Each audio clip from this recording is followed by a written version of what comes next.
உங்க அண்ணா அங்கே பஸ்ஸுக்கு டைம் ஆயிட்டு நைட்டுக்கு ஃப்ளைட்டுன்றதை மறந்துட்டானா? என்னது நைட்டுக்கு ஃப்ளைட்டா? இது வந்துட்டேன்டா, பாஸ்போர்ட்டை தேடி எடுத்துறா, அதான் அந்த டைம் ஆயிட்டு. தம்பி இங்க வா. தம்பி இஜாஸ் இங்க வாங்க.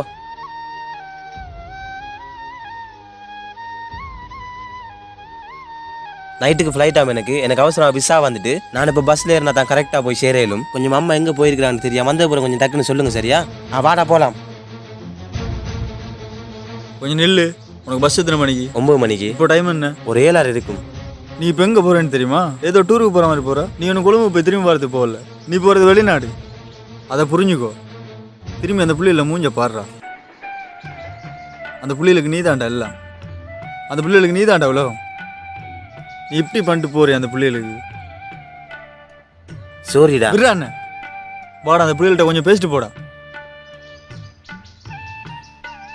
அண்ணா சோரி, அவசரத்தில் எனக்கு போகணுன்னு அவசரத்தில் சொல்லா போய்தான். சோரியா? நீங்க போய் எப்பா நவரியல் போய் டக்குன்னு வாங்க அண்ணா.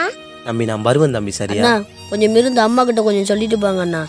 கொஞ்சம் நேரம் இல்லை தம்பி, உங்களுக்கே தெரியும் நான் கஷ்டத்தில் போகிறேன். நம்மளோட வீட்டை கட்டுறேன், நான் போய்த்தானே ஆகணும். இந்த நேரத்தை மிஸ் பண்ணல. அம்மா எத்தனை மணிக்கு வருவாங்கன்னு தெரியல தம்பி. நான் அம்மா ரொம்ப மிஸ் பண்ணுறேன்னு சொல்லுங்க. நான் உங்களுக்கு வெளிநாடு போய் ஃபோன் எடுப்பேன். இந்த அண்ணா கிட்ட ஃபோன் இருக்கு, நீங்கள் வாங்கி எடுங்க சரியா? ஃபோன் எடுங்க சரியா? அண்ணா எனக்கிட்ட போன் நிக்க அண்ணா. உங்ககிட்ட ஃபோன் இருக்கா? நில்லுங்க அண்ணா வரேன். இதான உங்களோட ஃபோன்? இதில் எப்படி தம்பி ஃபோன் எடுப்பியல்? இப்படி அண்ணா. நான் போய் வரேன், நெருங்க சரியா? சரி அண்ணா. நான் உங்களுக்கு எல்லாம் வாங்கிட்டு வருவேனா? சரி அண்ணா. சரியா? சரி போலாம் வா. இப்ப சந்தோஷம் தானே? அண்ணா டாடா.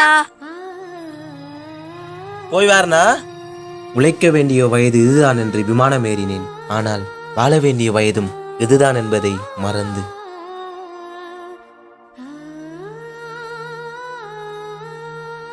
நீ போனாதான் நல்லா வாழலாம். அல்லாம ஏறுமச்சு உள்ள. அவனுக்கு என்ன வெளிநாட்டுல இருக்கான், சந்தோஷமா இருக்கான், கை நிறைய சம்பாதிக்கிறான் அப்படிங்கிற சந்தோஷம் மட்டும்தான் அவங்க கண்ணுக்கு தெரியுமே தவிர அவன் வாழ்க்கையில எவ்வளவு இழக்கிறாங்கிற வழி அவனுக்கு மட்டும்தான் அது தெரியும்.